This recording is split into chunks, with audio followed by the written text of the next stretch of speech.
2 দিন টিউশনি করার পর তৃতীয় দিন ছাত্রীর মা আমাকে ডেকে আমার হাতে একটা খাম দিয়ে বলল, কাল থেকে তোমার আর আমার মেয়েকে পড়াতে হবে না। তুমি 2 দিন আমার মেয়েকে পড়িয়েছ, আমি তোমাকে 1 মাসের টাকা দিলাম। আমি অবাক হয়ে ছাত্রীর মাকে বললাম, আন্টি কিছু মনে না করলে একটা কথা জানতে পারি কি? আমার অপরাধটা কি? আন্টি অন্যদিকে মুখ ফিরিয়ে বললেন, না তোমার কোনো অপরাধ নেই, এমনিতেই তোমাকে আসতে হবে না। আমি তখন ছাত্রীর মাকে বললাম, আন্টি আমি আপনার মেয়েকে 1 মাস পড়াই, তারপর যদি আপনার মনে হয় আমি আপনার মেয়েকে ঠিক মতো পড়াতে পারছি না, তখন না হয় আমাকে বাদ দিয়ে দিবেন, আমার আপত্তি থাকবে না। এবার ছাত্রীর মা আমার দিকে তাকিয়ে বলল, আসলে আমার মেয়ে তোমার কাছে পড়তে চাচ্ছে না। শুধু ভালো পড়ালেই হয় না, একটু দেখতে শুনতেও ভালো হতে হয়। তোমায় দেখলে নাকি আমার মেয়ে ভয় পেয়ে যায়। আমি আন্টির হাতে খামটা দিয়ে বললাম, টিউশনি করতে হলে যে ফর্সা ভালো চেহারার অধিকারী হতে হয় তা আগে জানতাম না। যদি জানতাম তাহলে বিশ্বাস করেন আমি আপনার মেয়েকে কখনোই পড়াতে আসতাম না। ছাত্রীর বাসা থেকে বের হয়ে রাস্তায় হাঁটছি আর কলেজের জীবনের কথা ভাবছি। কলেজে একবার একটা অনুষ্ঠানে উপস্থাপনার জন্য স্যার ভালো একজন উপস্থাপক খুঁজছিলেন। আমি সবার সামনে হাত তুলে বলেছিলাম, স্যার আমি ভালো উপস্থাপনা করতে পারি। স্কুলে পড়ার সময় বিভিন্ন অনুষ্ঠানে আমি উপস্থাপনা করতাম। স্যার আমায় ভালো করে দেখে হাসতে হাসতে বলেছিল, তোর মতো কাউয়া যদি উপস্থাপন করে তাহলে অনুষ্ঠানে যে কয়জন মানুষ আসবে সে মানুষগুলোকেও খুঁজে পাওয়া যাবে না। স্যারের এই কথা রাতারাতি আমার নাম আবুল বাছার পিয়াস থেকে কাউয়া বাছার পিয়াস হয়ে গিয়েছিল। তখন আমায় কেউ আর আবুল বাছার পিয়াস নামে চিনত না, সবাই চিনত কাউয়া পিয়াস নামে। কয়েকদিন আগে ময়মনসিংহ থেকে ঢাকা যাচ্ছিলাম।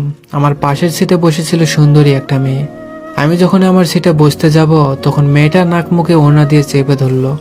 বাস কিছু দূর যাওয়ার পরেই মেয়েটা বাসের কন্ডাক্টরকে ডেকে বলল, আমার এই সিটটা পাল্টে দেন তো, আমি অন্য কোথাও বসবো।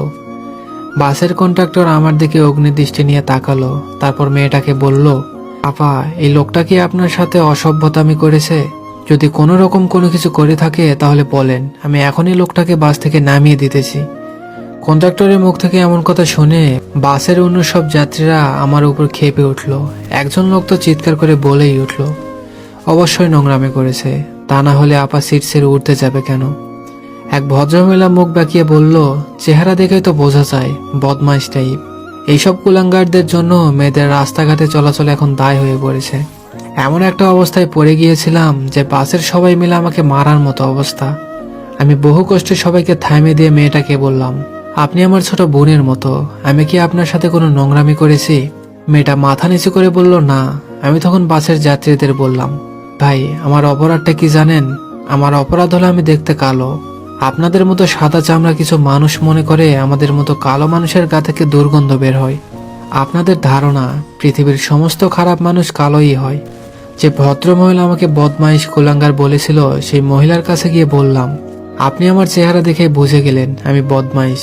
বিশ্বাস করেন আমি কোনো বদমাইশি করেছি তো দূরের কথা, আজ পর্যন্ত কোনো মেয়ের দিকে খারাপ দৃষ্টিতে তাকাইনি পর্যন্ত, কিন্তু কেন জানি না এই মুহূর্তে আপনার সাথে আমার বদমাইশি করতে ইচ্ছে করছে। নিউ মার্কেটে এসেছিলাম শপিং করতে, এমন সময় আমার রুমমেট রাকিব ফোন দিয়ে বলল, মেসে আসার সময় আমার জন্য দোকান থেকে একটা ফেয়ার অ্যান্ড হ্যান্ডসাম ক্রিম নিয়ে আসিস তো, আমি তোকে পরে টাকা দিয়ে দেব।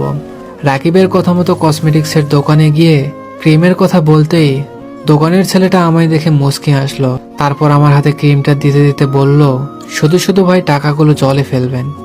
আপনার যে কালার, আপনাকে যদি 3 দিন 3 রাত হুইল পাউডার দিয়ে পানিতে ডুবিয়ে রাখা হয় তবুও আপনার কালারের বিন্দুমাত্র পরিবর্তন হবে না। দোকানের ছেলেটার কথা শুনে মনে হচ্ছিল ওর গালে একটা সজোরে থাপ্পড় মারি, কিন্তু ওরই বাকি দোষ। দোষ তো আমার বাবা মার, কারণ ওনারা আমাকে জন্ম দিয়েছে। দোকান থেকে বের হয়ে মাকে ফোন দিলাম।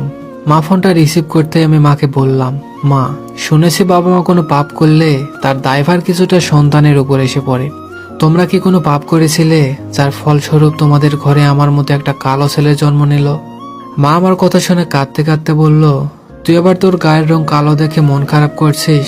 তুই কালো দেখে কি হয়েছে? তুই আমার কাছে সোনার টুকরা ছেলে। মা কেঁদে দিয়েছিল দেখে আমি মাকে হাসানোর জন্য বললাম, দেখলে মা তুমিও আমায় তেমন ভালোবাসো না, যদি ভালোবাসতে তাহলে সোনার টুকরা না হীরার টুকরা বলে ডাকতে। আমার কথা শুনে মা হাসতে হাসতে বলল, তুই আমার কোহিনূর হীরার টুকরা ছেলে। সবাই আমাকে কালো বলে দূরে সরিয়ে রাখ।